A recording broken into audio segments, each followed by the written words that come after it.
And you want to say some stuff you witnessed in history? So there was this guy that sat next to me. He was awful. He was. I don't know. What is that guy's name? Brian, or they called him by name. They did all of the court, the bailiffs. Yeah. They all knew him. They knew exactly who he was, and they were like, you know, Brian, you need to shut up. You're talking too loud. You're being disrespectful. Everybody in the courtroom was like, what is this guy even talking about? He was talking crazy stuff. And then he said, you probably don't want to know what I have to say about Trump. And I said, you're right. I don't. And he was like, oh, I think he's a piece of shit. Yeah. And I said, well, that's cool. Like, good for you. You know, I think he's a good president. I can't wait for him to come back. And then he said some other weird stuff, like really weird stuff. I'm not even going to repeat it because it's so weird. And I told him he was older than dirt and he needed to shut his face. Then the bailiff came over and told him to shut up again. After that, it was cool. There was a nice other older gentleman that was sitting on the other side of Nicole. He wasn't so bad. He was a former attorney, so there's that. But you could tell he had a lot of disdain for us, but he didn't want to show it. And then at a certain point, I was like, this guy don't even like us. Why are we being nice to him? And I just sat forward and I was like, yeah, the election was rigged. I love Trump. Well, I have to say, yes, there were not very many Trump supporters within the overflow rooms or outside, and that's what we're going to get to. Everyone's going to, I think, could talk about their day that day and what they experienced, because it is history in the making. You know, we're watching our country turn into a banana republic, and it is true. I think Suzanne has a great saying. I'll let her have that one-liner there, that she was able to get out on Water's World, you know, and stuff. But, you know, it is truly a banana republic when you have a sitting president go after his political opponent. And that's absolutely what's been going on.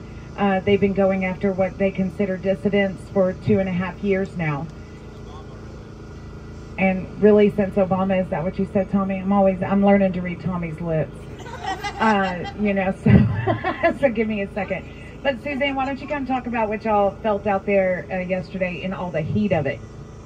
Yes, so we did not get to go inside to the lovely courthouse and sit next to Brian, the jerk. We were outside where there was a media, I would call it a circus, but it was more like a shark pit, because these journalists were literally, everybody always loves to tell Suzanne Monk to pull the mic back because I talk like this on the microphone. Sorry. Oh, we got a phone call. We'll be back. We'll be back. Sorry, I love the way you talk, Suzanne. Don't let anybody fool you. Hey, guys. Hey, we were listening. Who was that? Was that Vicky? No, it's Suzanne Monk. It's Suzanne Monk. Hi, everybody. Love you guys in there. Hey, who was that? Suzanne Monk. Oh, Suzanne Monk. Okay. All right. Hello.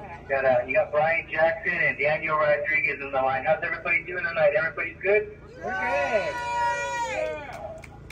All right. It sounds like everybody's got some energy from that crap indictment of our beloved President Trump.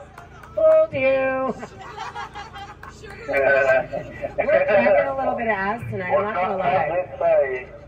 Trump says he's one more indictment closer to securing his election. That's great. One more indictment closer. Yeah. Yeah. You know, did you guys catch the interview, the Tucker Carlson interview with the Capitol Police Chief, released by National Post? We did. You did? Yeah, we've been knowing about that for a little while, actually. It just hasn't made it out to like the main people's. Yeah, the police chief himself said it was crawling with heads, and he'd never seen anything like that before as far as undercovers were concerned in the crowd. You know, they had FBI and Homeland Security in there, and we also know of the charter buses of those Antifa people that came and were dressed in black, and they went out to the souvenir stands and bought Trump gear, and they pretended to be Trump supporters. And so we had a bunch of undercover agents. We have the strong arm of the Democrat Party, which is Antifa, Black Bloc, those people. And the police chief himself is saying that stuff. And Tucker Carlson, if you guys can remember, our beloved Tucker Carlson got fired from Fox News when he was going to release that interview. And right before that week before, is when he released that hidden footage of January 6th with Jay Chansley, when the police were escorting him around the Capitol, and there was all that unseen footage, and then all of a sudden he gets fired.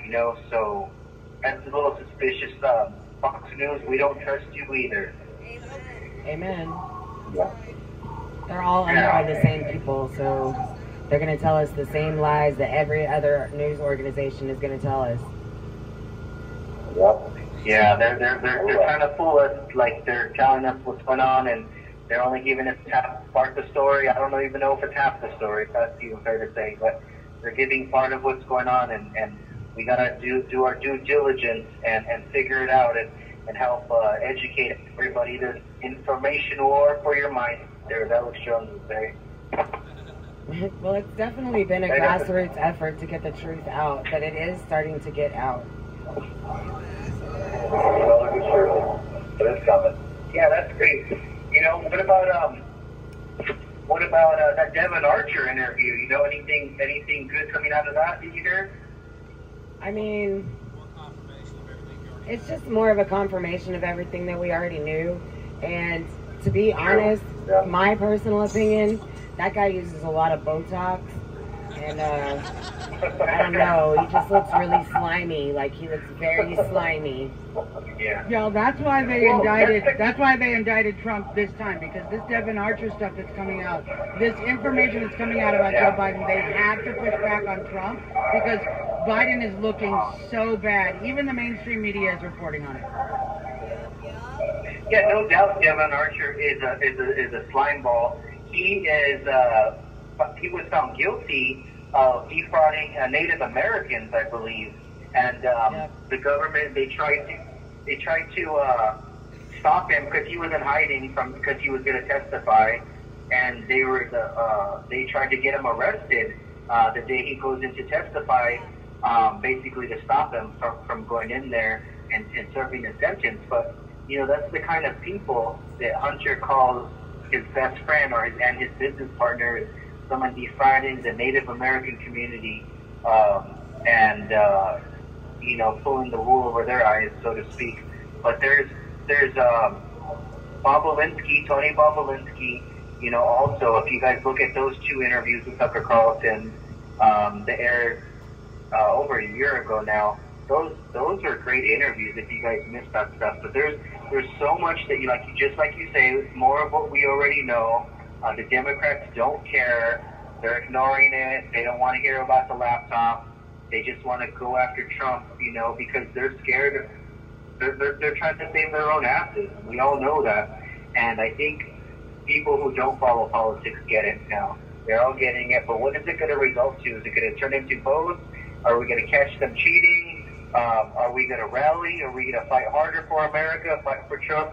I don't know. We all need to get involved.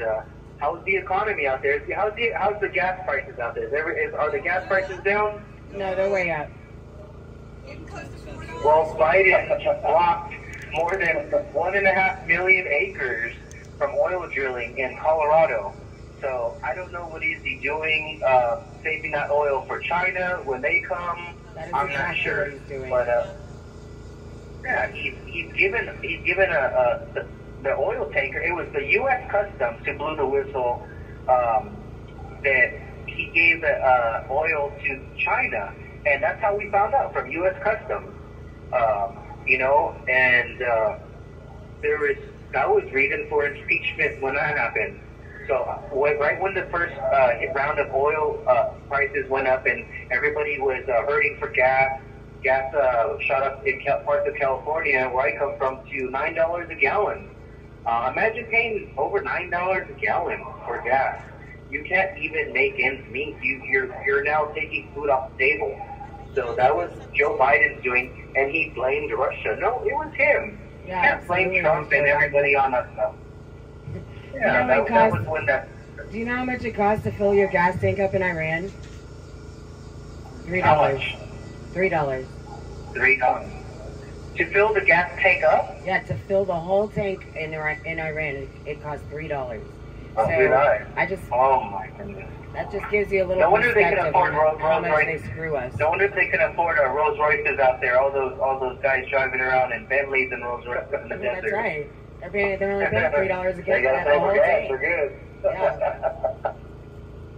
Meanwhile, over here, we're spending our every last dime to hurry up and get to work so that we can work for somebody else and make our little pennies and come home and not say anything bad for fear that we might go to jail and get our lives destroyed so that we can pay for gas and bullshit groceries that are fake. Just saying. Yeah. Yeah, and let me tell you guys, it's you know, when you join the military, you're gonna go to war. You're wearing one uniform. The enemy wears another uniform.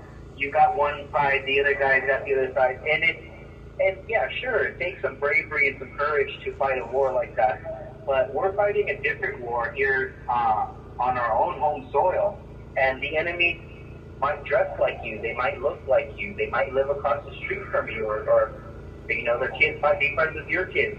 But they're still the enemy, and for you to go after somebody like that, it's a lot more courageous. It's so much harder because it's not like taking orders from a general or something like that. You might have to go against a coworker or your boss or somebody that you think is your friend, but really, you know, I guess I'm thinking in my mind like the FBI.